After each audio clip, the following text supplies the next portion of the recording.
মহাভারতে কুরুক্ষেত্রের যুদ্ধে প্রায় 40 লক্ষ সৈন্য অংশ নিয়েছিল। কিন্তু ভেবে দেখেছেন কি, এই বিশাল সেনা দলের 3 বেলার খাবার কে রান্না করত? আর কিভাবে রোজ একদম সঠিক পরিমাণ খাবার তৈরি হতো? যখন সারা ভারতবর্ষের রাজারা কৌরব বা পাণ্ডবদের পক্ষ নিচ্ছিলেন, তখন দক্ষিণ ভারতের উডুপির রাজা শ্রীকৃষ্ণের কাছে এক অদ্ভুত প্রস্তাব নিয়ে এলেন।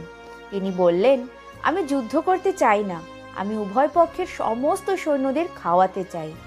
ভগবান শ্রীকৃষ্ণ হাসি মুখে রাজিও হলেন, কিন্তু আসল রহস্যটা লুকিয়ে আছে অন্য জায়গায়। 18 দিনের এই যুদ্ধে রোজ হাজার হাজার সৈন্য মারা যেত, কিন্তু আশ্চর্যের বিষয়, উডুপির রাজার তৈরি করা খাবার না কোনোদিন কম পড়তো, আবার এক দানাও নষ্টও হতো না।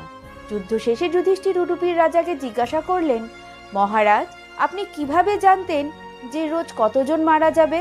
আপনি কিভাবে রোজ একদম নিখুঁত হিসাবে রান্না করতেন? রাজা হেসে বললেন, সবই ওই বাসুদেবের লীলা।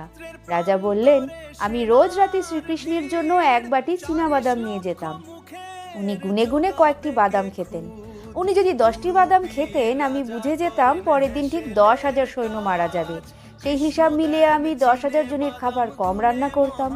শ্রীকৃষ্ণের এই নিখুঁত হিসাব আর উডুপির রাজার পরিচালনার এই গল্প মহাভারতের এক অবিশ্বাস্য অধ্যায়।